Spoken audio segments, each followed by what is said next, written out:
একসময় ঢাকাই চলচ্চিত্রের পর্দা মাতিয়েছেন জনপ্রিয় নায়িকা সাহারা।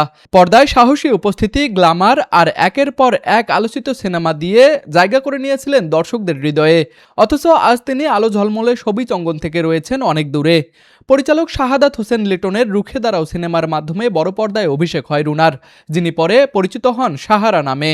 প্রথম দুটি সিনেমায় ব্যবসায়িক সাফল্য না পেলেও হার মানেননি তিনি। এরপর আলেকজান্ডার বোর সঙ্গে জুটি বেঁধে অর্ডার, লাকি সেভেন এবং ড্যাম কেয়ার সিনেমায় দর্শকদের মন জয় করেন সাহারা। বিশেষ করে অর্ডার সিনেমার চন্দ্রিমা গানটি তাকে রাতারাতি আলোচনার কেন্দ্রে নিয়ে আসে। পরে রুবেল ও রিয়াজের সঙ্গে বিষাক্ত চোখ সিনেমায় অভিনয় করে আরও জনপ্রিয়তা পান সাহারা। হায়রে হায় গানেও তার গ্ল্যামারাস উপস্থিতি সে সময় ব্যাপক আলোচনার জন্ম দেয়। এরপর ঢালিউড সুপারস্টার শাকিব খানের সঙ্গে জুটি বেঁধে দর্শকদের উপহার দেন প্রিয়া আমার প্রিয়া, ডন নাম্বার 1, বলব কথা, বাসর ঘরে সহ একাধিক জনপ্রিয় সিনেমা। ক্যারিয়ারের সফলতম সময়ে প্রযোজক মাহবুবুর রহমান মনিরের প্রেমে পড়েন এই অভিনেত্রী।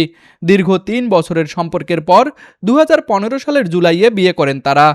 বিয়ের পর পরিকল্পনা অনুযায়ী অভিনয় জগৎকে বিদায় জানান সাহারা। এখন তিনি স্বামী ও সংসার নিয়েই ব্যস্ত আছেন। কোনো চলচ্চিত্রের অনুষ্ঠান কিংবা তারকাদের আড্ডাতেও আর দেখা যায় না এই অভিনেত্রীকে। একসময় যিনি ছিলেন ঢালিউডের আলোচিত মুখ, আজ তিনি দর্শকদের স্মৃতিতে রয়ে গিয়েছেন এক সোনালী অধ্যায় হয়ে। তুষার আচার্য, বিনোদন ডেস্ক, আরসি টিভি।